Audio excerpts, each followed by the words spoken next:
So hello there, everybody. Thank you for joining us today. My name is Amy Major. I'm one of the MBA recruitment and admission managers at Saïd Business School, which you can see in the background behind me here. We'll just give this, just give it a few more moments as the number seems to be climbing still a little bit. So I'll just give that a few more seconds. There's nothing worse than thinking you have missed some valuable information when you've dialed in only a minute after. So for everyone's information, we will be recording this session. So to everybody who is unable to join us live, we hope you enjoy following up on this session.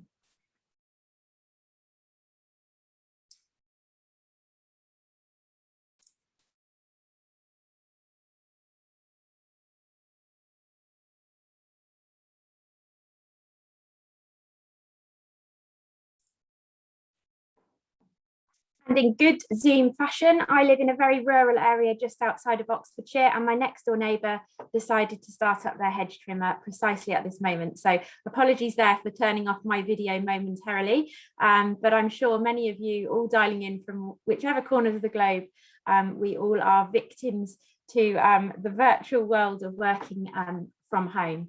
So without further ado, we're going to get going with today's session. As I said, my name is Amy. I've been with Oxford Saïd Business School now for just over 5 years. And today the session is not about me, but the reason why I'm presenting this session definitely has some relevance. So much of my role is obviously working on recruiting the best possible MBA cohort every year. And I specifically focus on our Americas regions and those who are UK domiciled. However, in addition, I'm really interested not only in my professional capacity, but personally in terms of how we reach gender parity in the world, how we empower women and girls. And so I was overwhelmed last year on the 9th of March, which was coincidentally or not coincidentally International Women's Day, when we announced that we would be bringing on board the Laidlaw Scholarships in partnership with the Laidlaw Foundation. As you will know from probably researching the MBA at Oxford Saïd, we have a number of scholarships available. However, it's very rare to see a scholarship programme that is as maybe prestigious in terms of the network that this potentially affords our scholars, and also obviously the financial award that comes with these scholarships. So I think it's a great addition to our offering at Oxford Saïd with the full-time one-year MBA that we have. And we are very much in the inaugural year of the Laidlaw Foundation support. And so today I'm really pleased to be joined by 3 of our incoming scholars who I'm really, yet to get to know them. I've seen their essays, I've seen their MBA applications, and they're obviously very much on the other side of that process, not only have their place on the MBA, but are also incoming Laidlaw scholars, of which they should be very proud of passing through that highly competitive process. So today I'm going to, give you some information about, how to apply to the Laidlaw Scholarship, the opportunity that could potentially afford you if you are successful yourself in the future. And most importantly, we're going to hear from 3 of the 8 incoming Laidlaw scholars that are with us today, Paseka, Fizeo and Davinia, that you can see on the screen here. So we will have some time for questions at the end, and I would ask that you put those questions into the Q&A so that we can nicely work through those. But obviously, feel free to say hi in the chat. We want this to be engaging, but please do leave your questions for the Q&A. So with that, I am going to turn over to our panel to introduce themselves, and in no particular order, but just because Paseka is at the top of our screen there. Some of you may have interacted with Paseka already, because she also, as part of her already giving back and paying it forward, took over our Oxford SBS Instagram late last week, which was really engaging. I think we really got to get to know you a bit already, but I'm sure not everybody is on Instagram or perhaps saw that live. So Paseka, over to you. If you could, introduce yourselves to our audience today, that would be great. Thank you. Awesome. Thank you, Amy. Hi, everyone. So as Amy mentioned, some of you might have met me already on Friday virtually. My name is Paseka Khosa, as written on the screen. Actually, it's Khosa Chavalala because I've recently been married. And I am from South Africa. I currently live in Gauteng province of Johannesburg, and I am originally from a province called Limpopo, one of the provinces in South Africa called Limpopo, more on the north side of South Africa. And I am a mining engineer by academic profession, but I am currently employed in the strategy and management consulting space as a technology strategy and advisory consultant. Thank you. Thank you, Amy.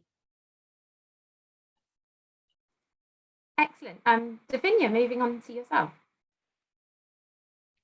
Yeah, sure. So hi, everybody. I'm Davinia Kogan, and I grew up in Sydney, Australia. I spent sort of my first couple of years working in the traditional finance sector in Sydney, and then spent the last 10 years really working in the social impact space in sub-Saharan Africa and Asia, really at the intersection of social enterprise, fintech, and impact investing. And I moved to Oxford about a year ago because I have a little girl, and the schools here are a good 18 months ahead of the curriculum in Australia. So I'm a single mom. I didn't want to be juggling an MBA and getting my daughter going at school without her, being able to read and all those things. So I'm already here, and it's a fantastic place to be. Excellent, and kudos to you for the juggling. I'm sure there will still be some juggling, Davinia, once you come on to the programme. So, and finally to Fisayo. Hi everyone, my name is Fisayo Adeleke. I am from Nigeria. I grew up in Ibadan, but I currently live and work in Lagos. I have rounded up at work, but until very recently, I was a tax and transfer pricing consultant with Pricewaterhouse. And before that, I've done a mix of deal advisory, investment accounting, management accounting, basically finance and consulting. So that's my background. Thank you to the three of you. I think you probably heard me mention that we have 8 incoming Laidlaw scholars joining us. So today, obviously, you're hearing from 3 of that group of 8, and very much like the cohort that you find at Said. I can assure all 8 of our incoming Laidlaw scholars have all done different things, come from different corners of the globe and have different stories to tell. So I hope today you're going to hear some really different perspectives, and certainly you can already see the different backgrounds that the 3 scholars that we have with us today have come from. But I'm going to give you over the next sort of 10-15 minutes or so just sort of a flavour of the Laidlaw, the network, how to apply, which I'm sure might spur some further questions from you all for the Q&A as well. So Sophia, could you move to the next slide for me, please? Thank you.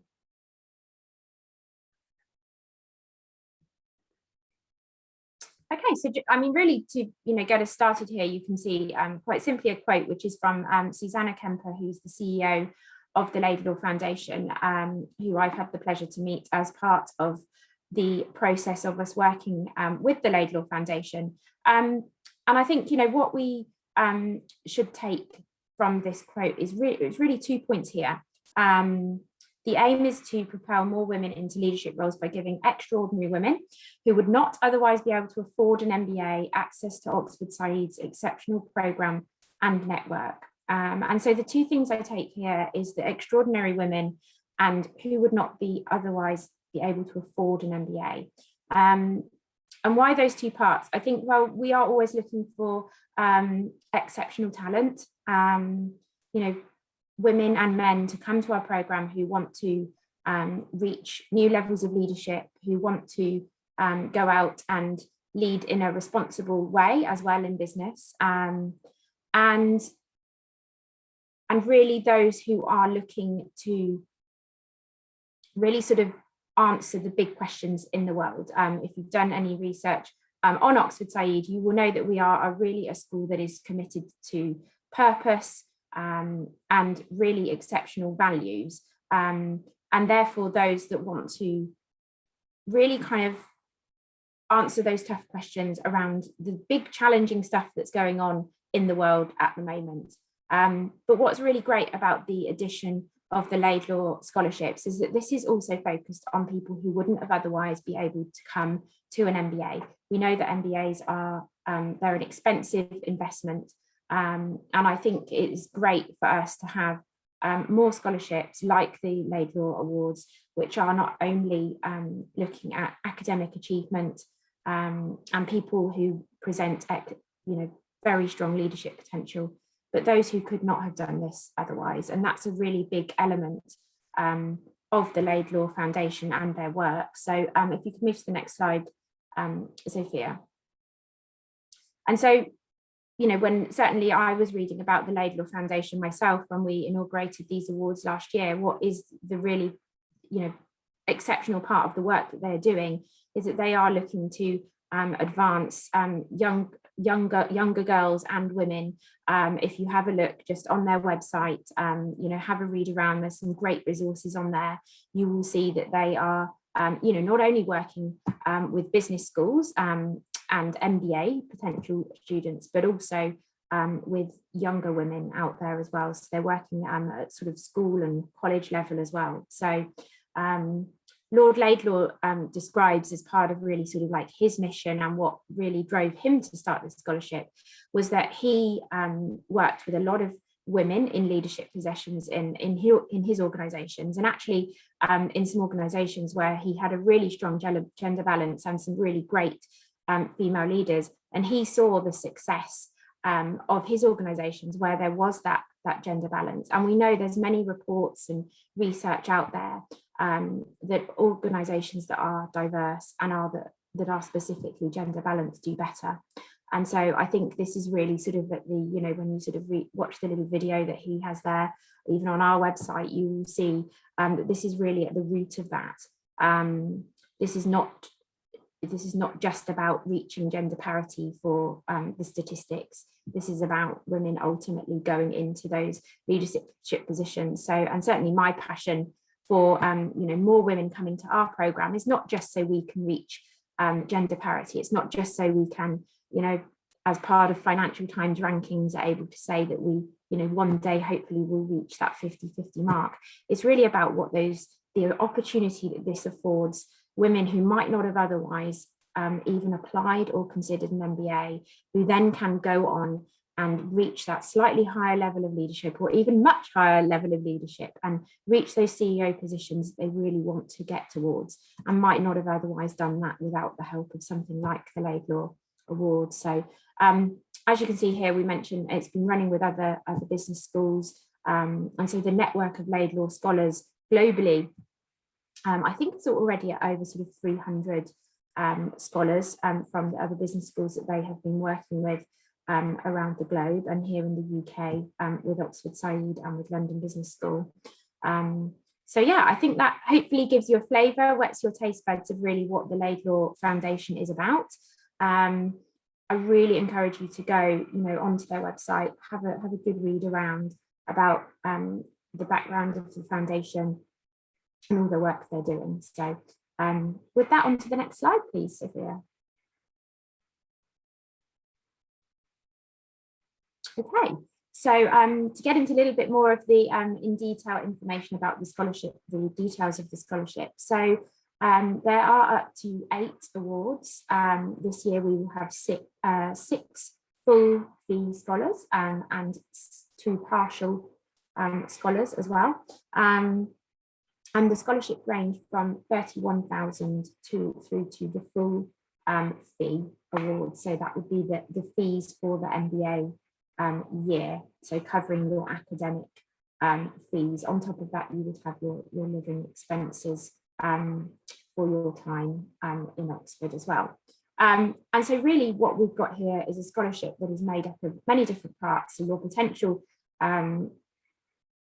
your eligibility, your candidacy, how strong your candidacy may be, is made up of quite a few different elements, which I guess in many ways is great, because there's quite a few elements on which you're being considered and assessed by our admissions and scholarship committees.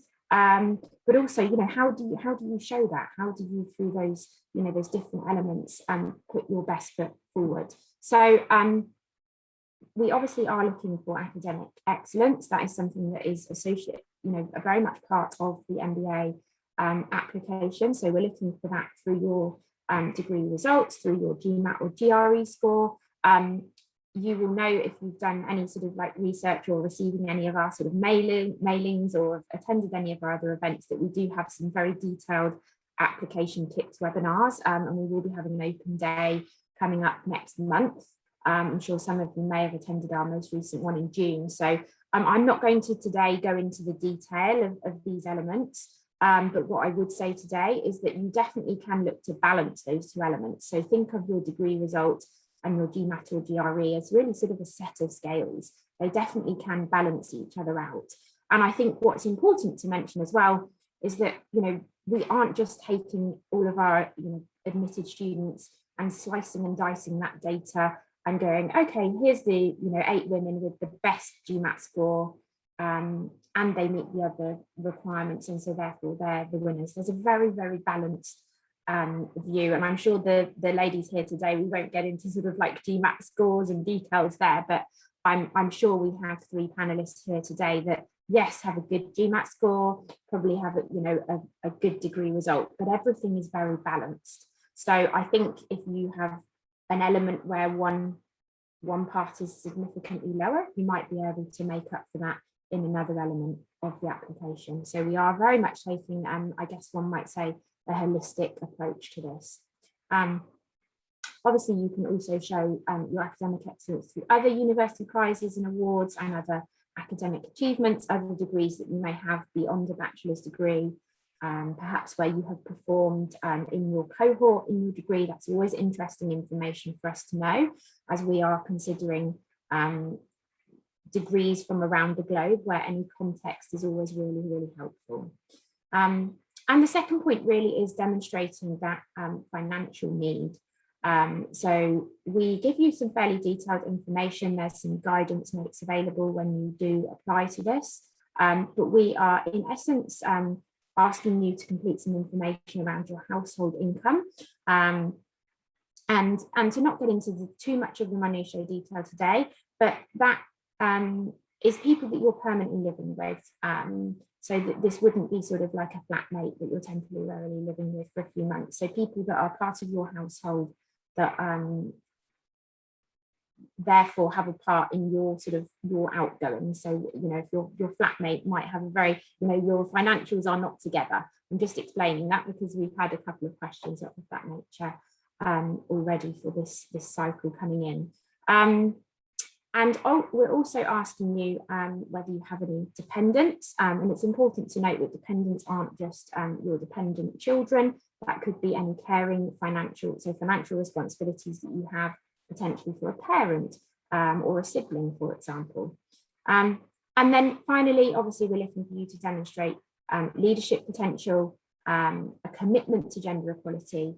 And I think this leading ethically part really sort of speaks to the mission of Saïd Business School here, that we are looking to tackle world scale problems. We're a cutting edge business school that is embedded in this 800 year plus university that really wants to attract students who want to, go out there and, as I said, really sort of answer the tough questions of everything that's going on in the world, and see opportunity in things such as education, energy, climate, whatever that may be. Next slide, please, Sophia. Great, so how to apply? Again, I'm sure once people get sort of into the real sort of application process, there might be some more sort of real technical detail questions, but I'm just going to give you a real kind of sense of how you go about applying. And we have probably made one or two different changes this year compared to the year before, when the ladies have applied that are with us today. So you must complete an MBA application and complete the Laidlaw Scholarships application form at the same time. So if you are applying in our first round deadline, which is next week on the 1st of September, sorry, it's really early this year, then you do need to complete your Laidlaw essays as part of your MBA application at the same time. If you're applying in round 2 in October, exactly the same. And you have up until our third round deadline, which is the 12th of January, to do that. So if you're applying the third round, equally, you would submit your essays at that time.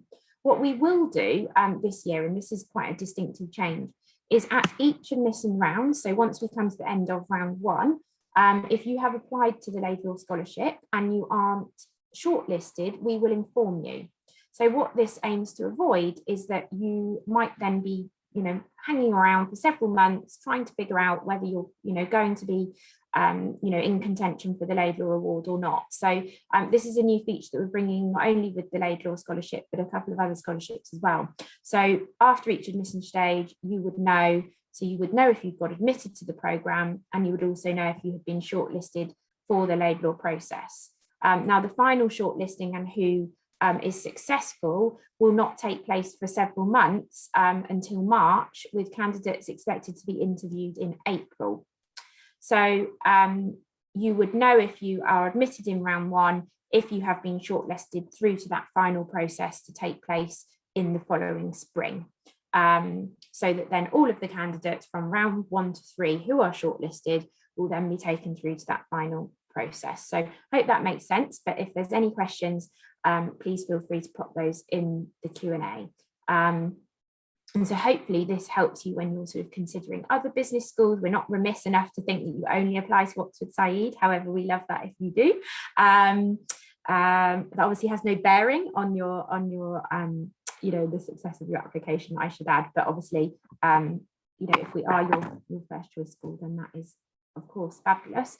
But hopefully that is clear for you. If you do have questions, then I have popped the email address here. Do copy that down, laidlaw@sbs.ox.ac.uk, and you will either then be referred, so that goes through to our student funding team, and if your query is of sort of very sort of funding specific nature, then they will handle that.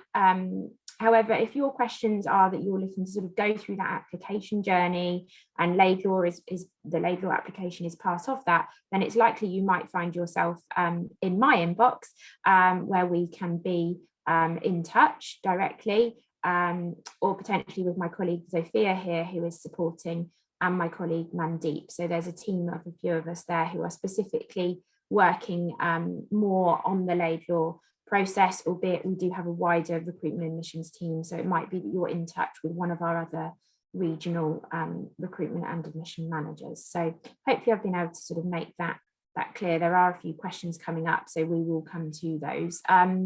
Sophia, next slide, please.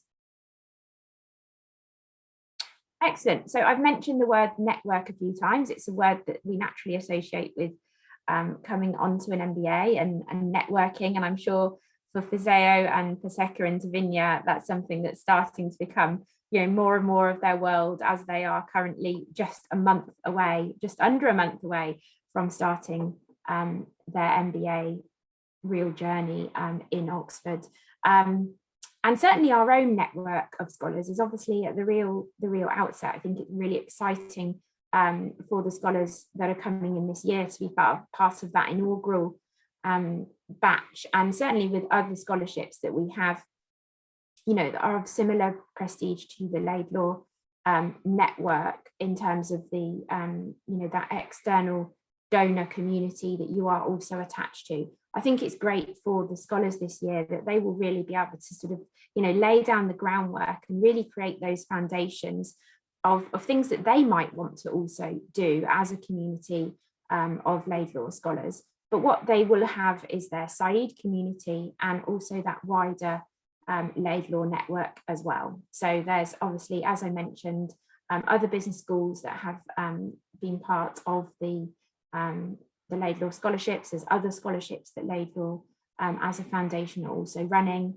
and lots of programs of an educational nature that they have underway as part of, if you sort of read around their website, you'll read quite a lot about the women's movement, which I love that phrase. So you really have access to lifelong to this growing network, the ability to facilitate connections for people really across industries. And as you'll hear from our three scholars today, and just purely from their introductions, they're from very different places in terms of their work and their backgrounds, but could look to use that Laidlaw network really across a breadth of industries. A couple of things that we already know that we'll be having this year is an annual dinner with the Laidlaw Foundation, where we'll also have Said faculty. I mentioned previous scholars for the sake of the future, but obviously, yes, as we've mentioned, in inaugural batch of scholars this year. You also join, obviously, the Oxford Said scholar community. So there's a few events there to mention as well. And we will also be hosting, so Oxford Said has an Inspiring Women series, and we'll be having specifically a Laidlaw Inspiring Women event this year as well. So yeah, just to give you a little bit of a flavour, but we actually absolutely have lots of opportunity here, because we are at the start of this process of creating our own Laidlaw community as well. So, right, I think if we could go back to the panel slide. Excellent. I'm just going to, some of my questions to the panel are obviously going to be a little bit more around, their applications, their journeys, to really sort of give you a flavour of, if you're thinking, well, I'm sat here in this corner of the globe doing this kind of work, could I, have a sort of strong case, might I be a strong candidate? I think it's just really interesting to hear, from our current incoming scholars, what might have made them stand out. But there are a few questions here that are a little bit more very application focused. And I'm just going to cover those off because I think they're important to cover off. So the GRE or GMAT score is mandatory, absolutely, as part of your application. And as I've mentioned, we are looking for a balance. We're looking to take a balanced view there. So to say what GMAT score would be considered eligible, I think is too difficult to answer, because we're looking at across the board really at your whole application. Somebody asked me about an age limit. So I mentioned that obviously that there's the Laidlaw Foundation are working with women of all different ages. Obviously, this is in connection with you applying to the MBA. So average work experience coming to the MBA is around the 5-year mark, crudely an average age of 28. However, we really are looking from 2 years plus work experience through to probably sort of, I would say, once people reach that sort of maybe sort of 12 to 15 years is where maybe the executive MBA then starts to come in and may make more sense. So a real kind of, broad view there. Don't get too hung up on averages. Again, somebody asked me about the GRE score. Again, that would be, we'd be looking for a GRE score in the range that we're typically looking for admission to the MBA. And yes, you must have your GMAT or GRE submitted alongside the rest of your application, along with your Laidlaw essay. So with that, I am going to bring back our panel if they'd like to turn their screens back on.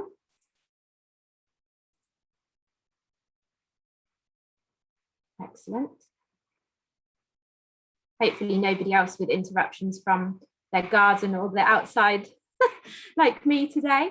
So excellent. Thank you so much for introducing yourselves earlier. And I appreciate today. We really, we have an hour. We can't look to cover everything. You're not going to learn everything there is to know about these scholars today. I'm sure if you look to follow us throughout the coming year, we really hope to see our Laidlaw scholars engaged in our community. So do look out for them. You might see them popping up as student bloggers or such like, and be able to sort of follow their MBA journeys. But I'd love to really look to pull out some information and their stories today to really, as I mentioned, help you perhaps form a frame of reference as to, well, is this something I could even apply to, and do I even have a chance?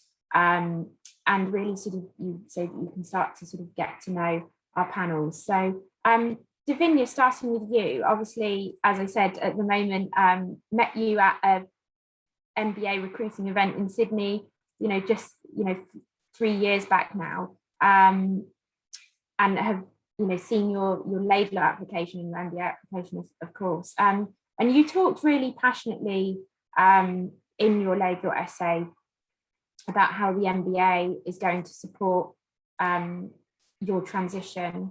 And you talked about that in the context of the values of Laidlaw, and obviously what you're looking to explore on the MBA. I wondered if you could sort of tell us a little bit more about that, because I was really interested in terms of your future plans and how that ties together. Yeah, sure.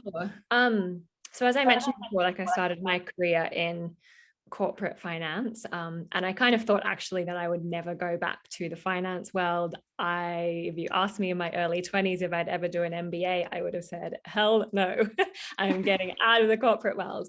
But I guess what I've come to realize through my work, and then also through my own personal experience of being a single mom and having to really take financial responsibility, for myself and for her. And I was exposed to the incredible gender gap that exists in wealth, and in the wealth management and finance sector. And, the industry is run by men. It's not created in a way that is really meant for the female consumer. I mean, even the modeling of an investment portfolio for an everyday person that wants to just save and invest their money, that's even modeled on men's income. It's not modeled on women's income, and women obviously take time out to have kids, and it's just different. We live longer. I mean, there's just so many things that the industry is not set up for us. And so I really want to combine, I guess, my background in finance, my experience over the last 10 years in fintech and in impact investing, to work in fintech for just, what you call retail investors, but it essentially means, just everyday women that want to invest their money, and make it aspirational rather than it being, all about tickers and just all this jargon that that doesn't motivate me to want to invest. And so there's a particular company, and if you're at all interested in this stuff, I really recommend looking at a podcast from a woman. She's a Wall Street veteran. Her name is Sally Krawcheck, and she set up a company in the US called Elevest. And it's a robo advisory firm. So essentially, in the investment management world, your investment management fee eats away at your portfolio. So there's ways to, just build wealth by making it cheaper, using algorithms and basing, the portfolio growth on a woman's career and income trajectory. And so I've been amazed at even just looking at their website. I mean, you can just feel that it's made for women, and it's really set up around goals. I think that women, are more likely to sort of have around, if it's family, I want to save X amount, because I want to have a year off to spend time with my baby or whatever it is. And so, it's just really opened my eyes to the importance of having women in leadership, making it really having them in decision-making roles. And so I really hope, to use the MBA to upskill, sharpen my financial acumen again. And then, shift from, I've been working in quite a niche area. And I really hope to use this to kind of expand and get into addressing the gender wealth gap. Thank you, Davinia. That's so interesting. I'm going to go and have a look myself as well. Perhaps you could, just the surname of the lady you mentioned, could you perhaps plot that in the chat? Because I wasn't sure how to spell it myself, and there's probably a few people wondering. And I'm sure you're going to find yourself definitely upskilling in all the analytics and business finance within just, I think 2 months' time, you'll be reveling in all of that. So excellent. Yes. Fazeo, moving on to yourself, when I was reading, your essay, I got a sense of a real kind of personal story that's driven you to some of the work that you've done, particularly with Up Women, which I think the audience would love to hear some stories about. And there's a couple of people here posting questions in the chat of, I'm doing this kind of, work in my workplace, I'm doing this kind of mentorship, does that show commitment to, gender equality? And I think, it's kind of the work, some of the work that you're doing is the kind of stuff that we, really need to see in the world to sort of show that, we do want to move the needle on this, for want of a better phrase, really. So perhaps you could tell us a little bit more about that. Hi guys again.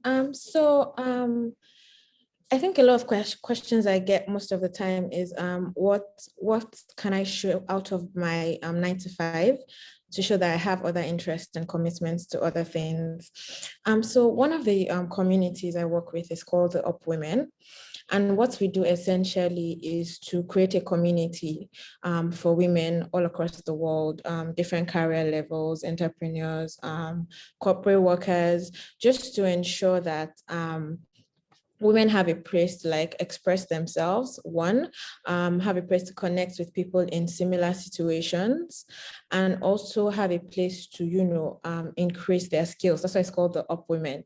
And how this came aboard was last year in the height of the pandemic.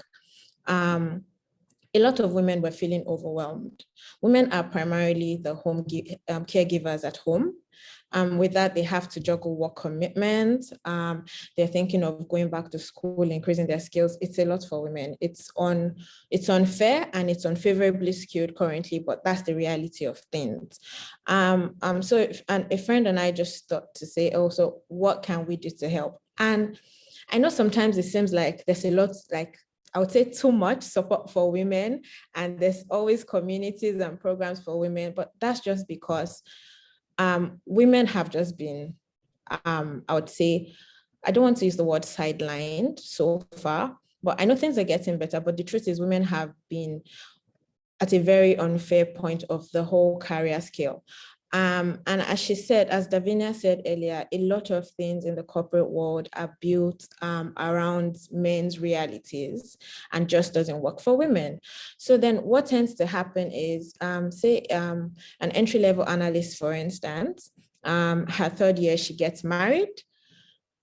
Say 1 year after marriage, she has a baby. Her male colleague also gets married, same time. His wife has a baby. She is the one who has to go on maternity leave for about 6 months. Her male colleague continues working. She probably misses a promotion, and the whole thing just goes downward from there. And so the aim of Up Women is to ensure that women have adequate support while going through these stages, because there's a lot of things involved, like women get depressed because of things like this. So it's basically ensuring women have enough support around this. Women have enough structures to be able to, even while juggling home commitments, also stay committed to their career as much as they want to. So essentially, that's what the work around Up Women does. And we're barely a year now. We'll be a year in December, but it's been great so far, having so many women. And we have members from about 15 countries, like all the continents across. We have tech gurus, we have entrepreneurs, we have stay-at-home moms.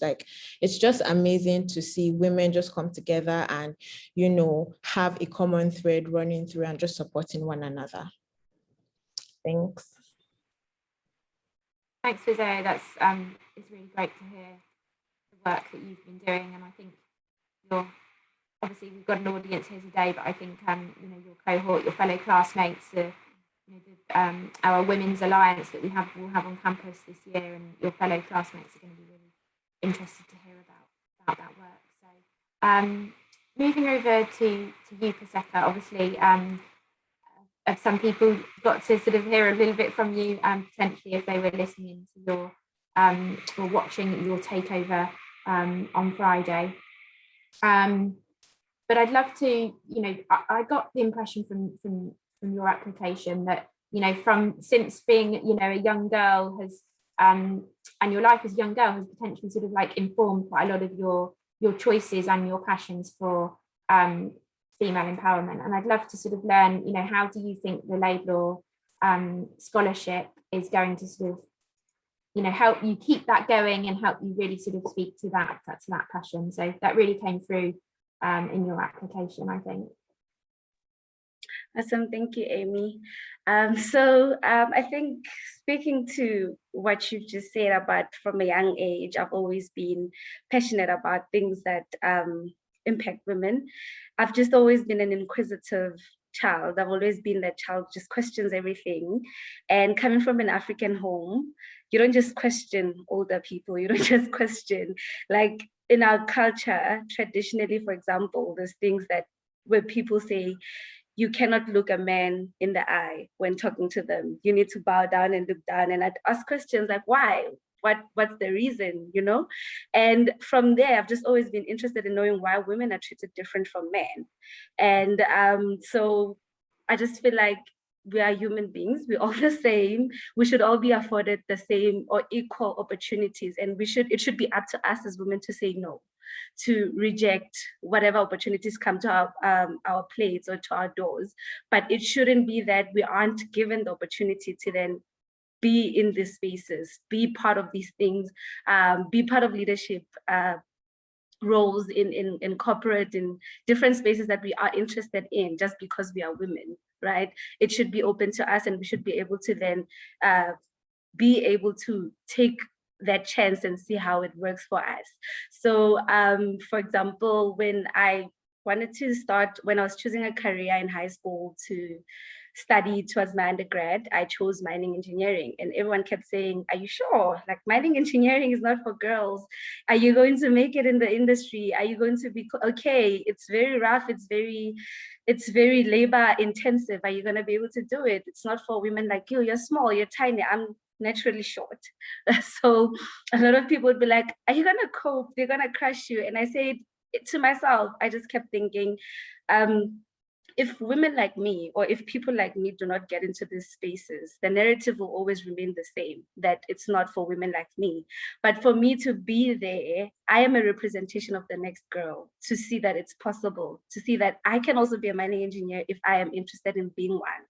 And so my story, or my view, is that we need more female representation of different ethnicities, of different backgrounds, be it whether it's an ethnic difference, whether it's a disability, whether it's whatever it is.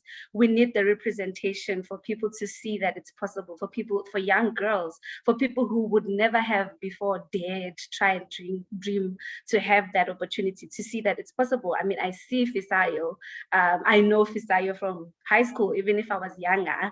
We were in the same school, and I know she comes from the same background as me. So if she's at Oxford, why can't I go to Oxford, for example?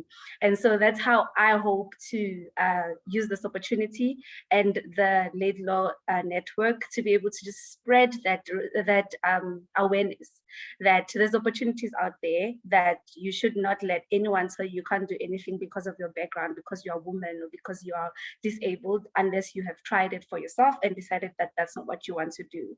And yeah, my hope is to raise awareness. Young girls need to know what opportunities are out there for them. Women need to know what opportunities are there for them. Women need to look around and see themselves in other people who are CEOs of Fortune 500 companies, for example.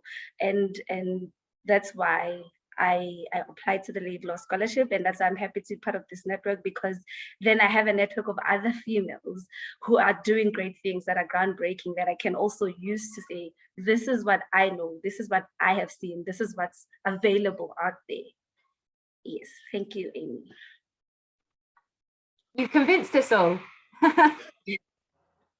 I think, what we see from, today's session, and probably as somebody attending this, you're probably thinking, okay, well, these women have done all these incredible things and they've now got this scholarship and they are, coming to Oxford next month and they are, officially an Oxonian for life.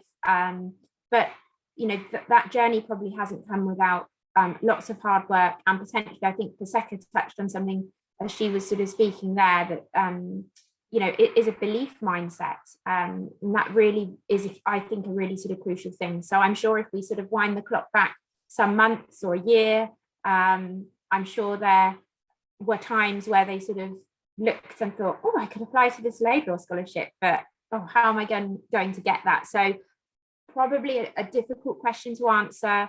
There's no real right or wrong answer to this, because, the eligibility for this scholarship is made up of several elements, and so really is looking holistically, as we've mentioned. But I wonder if we could sort of just go around the three of you and perhaps just ask,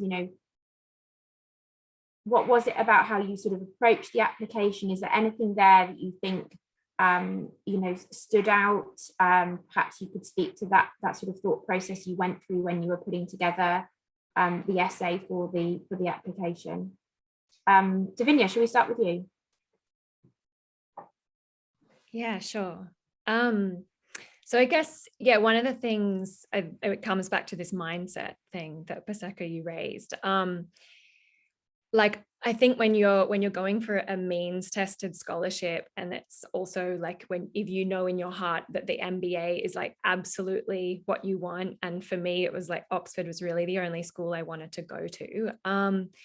And so I think like your mind can just start going a bit crazy when it comes to writing the essay, because you're like, I have to get this. And there's like a lot of stress and there's a lot, in those 500 words or whatever it is that, it can determine, feels like it can determine your future.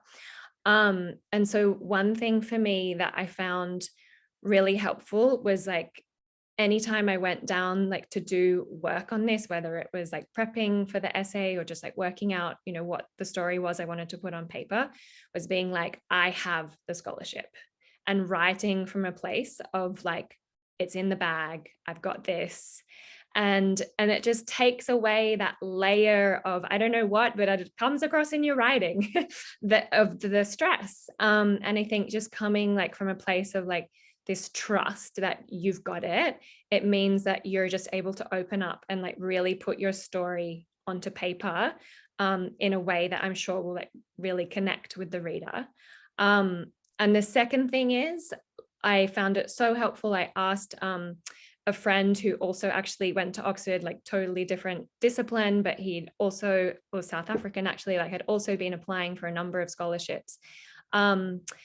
And, he was just familiar with the process, familiar with writing scholarship essays. And I asked him to go through it. And so I think just, getting a second opinion, and a second opinion from someone who's going to be critical, not someone that's going to be like, you're amazing. You need someone that like really can kind of pick it to shreds.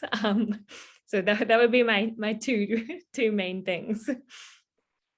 A good point there, and asking people that have gone through this before, and those who really know you best, to see if you're really sort of showing who your true self is. I think sometimes people build up this sort of the academic piece of the academic walls of an institution like somewhere like Oxford, and there is really a lot more to it. We really do want to get to know you, and certainly for the Laidlaw Scholarship, in addition to the MBA application as well. So Fizeo, moving on to you, what really sort of you think, what was the process you went through? What do you think made you maybe stand out? Okay, so for me, and I would say it's not just for the scholarship, even for the MBA application essays, the major thing for me was knowing myself and being able to tell a coherent story. And this is not so easy to do. It meant I had to do a lot of reflection. What do I really like? What would I do if I didn't have to worry about money? What really gets me going every day? So I was able to pull all these experiences together and say, okay, yeah, this is what I want to do with myself. And because there's a confidence that comes from that clarity, and I think it just shows in your essay, just like Davinia said, it reflects in the tone of your essay when you're not writing from a place of fear or desperation. So I would say my first point would be definitely taking the time to self-reflect and know what your story is about to yourself. And then the second thing for me is finding your alignment to the organization. And for this case now, it was Laidlaw. And because I would say my goals and the work I had been doing was so aligned with Laidlaw's goals of using education to create access for underrepresented people. It was just so easy for me. So it felt more like I was writing to a friend. I know that sounds cheesy, but because I was so in line and in tune with what Laidlaw stood for, I would say the essay just became like very easy to write for me. So definitely no. You have to, I slept on the Laidlaw website. I knew what they were all about. Like I read everything possible. So you definitely have to do your research so that when you tell your story and when you write your essay, like whoever is reading it, like it's a no-brainer. It's like, oh yeah, this girl knows what she's all about. So definitely know yourself. That's the first research. And then do research about the organization you're writing to. Then the two just tie in together so beautifully. Yeah, fabulous advice. And there are, obviously today is really about the Laidlaw Scholarship. As you know, there are a whole host of scholarships available. And I think the reason I mention that is people can fall foul to seeing, okay, well, there's this whole list of scholarships and really not going into the detail of those that they are eligible for. And there naturally will be, a few number of scholarships that really require you to really, take some thought and write some essays. And so, I think, as Davinia said, going into this, really with the view that you already have it in the bag, and to Fizea's point, because you have done that research, you understand the Laidlaw Foundation, you understand what they're about, and you can therefore align. You need to take that as seriously as you would knowing the business school that you're applying to. So some great advice. Paseka, finally to yourself. Yes, if your initial pep talk wasn't enough for us, let's hear some more. I was just listening at Davinia and Fisaya, and I'm like, you guys just took everything out of my mouth. But just to emphasize your points, I think authenticity is the way to go, right? And this is just summarizing and emphasizing what Davinia and Fisaya have already said, right? So it's about, and authenticity ties in with knowing who you are, doing self-introspection and understanding the type of person you are. It also goes back to the confidence, right? That as Davinia said, the confidence that will come through in your scholarship. And I think for me, what could have made my application stand out could have been also my passion. I mean, you can hear in the way I talk about women, it's definitely a passion for me, and that came out also in my essays. And so I'd say you need to, it's one thing to apply for a scholarship because you just want a scholarship.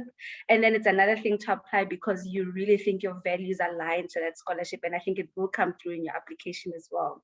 So as Fisayo said, you need to understand what the Laidlaw Scholarship is about, or whatever other scholarship you're applying. What is it about? What is the institution about? What are they trying to drive? And then understand if that fits into your own values and your own dreams and hopes, I guess. So the other thing that I could say then is also it needs to talk about historically, who are you and how does that person link to the values of the scholarship or the values of the foundation?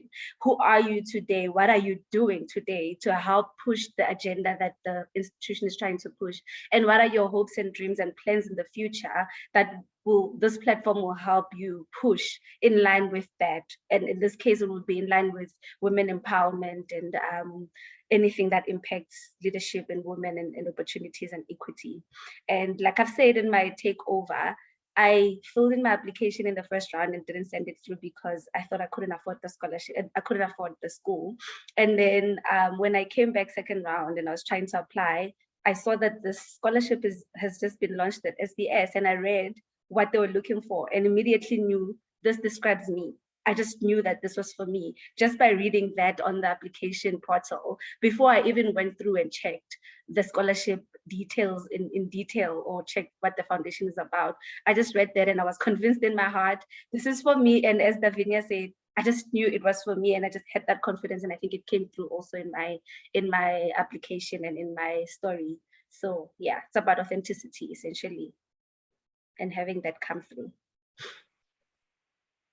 Thank you, that's excellent. And I think, what is important here and what we keep mentioning is this is a huge balance of obviously showing that, as Paseka's just mentioned, she couldn't afford, to look at the programme and didn't apply, but her application wasn't then just about the financial need or the needs-based element of it. It then met the Laidlaw Foundation's requirements by showing her passion for female empowerment, for reaching gender parity. And so there's a few parts to this, and there's obviously the overall academic eligibility for the MBA as well. So the Laidlaw Scholarship, in essence, obviously is a fantastic offering. It's clearly a competitive process as well.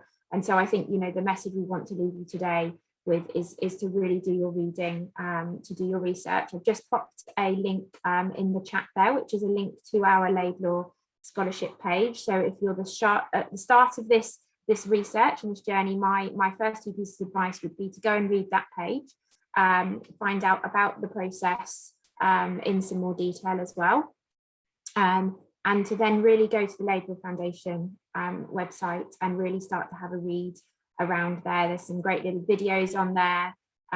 You can start to hear more about their scholar network and some of their alumni as well. And there's been a couple of just questions that I will just quickly address that a few people answered. So as mentioned before, you can apply in round 1, 2 or 3 for the Laidlaw Scholarship. If you're applying to the 1+1 MBA, this would cover your MBA year and not your master's year. There is no age limit, and candidates from anywhere in the globe are also eligible for the programme. So yeah, just a few things there that a number of people all asked. If there's any questions that we didn't get a chance to get to, I'm more than happy to take those. So just as we close out, I will pop my not my personal email address, my work email address though, in the chat there as well. And do remember the Laidlaw address as well. A couple of people asked if our programme is now, in Oxford or if it's virtually. Obviously, we're doing this session virtually to reach you all around the globe, but our Laidlaw panelists and our MBA cohort will very much be in Oxford come September. So we really are I'm looking forward to meeting the 3 of you and the other Laidlaw scholars. We will be following up this session with another session in probably October time, in between our stage 2 and stage 3 deadline, where we'll look to feature some other Laidlaw scholars that are coming in. So do look out for that. It might be interesting to hear some other perspectives. They'll be on the programme by then as well, so you might have some more insights to give, and different insights as well, because I'm sure for Davinia and for Zeo and Paseka, things will shift and change, and their career plans will probably be developing even further by that point. So I'd really recommend you to join that session in October. Thanks for all the engagement in the chat as well. Some great comments coming through there, and some people that seem to have some great passion. So if you're on here and you think you can do this, then I'd really encourage you to, go out there and do your research. To the three of you, thank you for giving up your time to join us. And I can't wait to meet you during week commencing the 20th of September in Oxford. Thank you to all of you listening in now live with us, and to all of you catching up on the recording. I hope you enjoy the session. Please do sign out and log off as you wish. I'm just going to pop my email address in here for you, so please feel free to contact me if you did have a question that wasn't answered today, and again the Laidlaw address for all of you as well, in case you missed that earlier on. And with that, I will close out the session. Thank you very much. Thank you.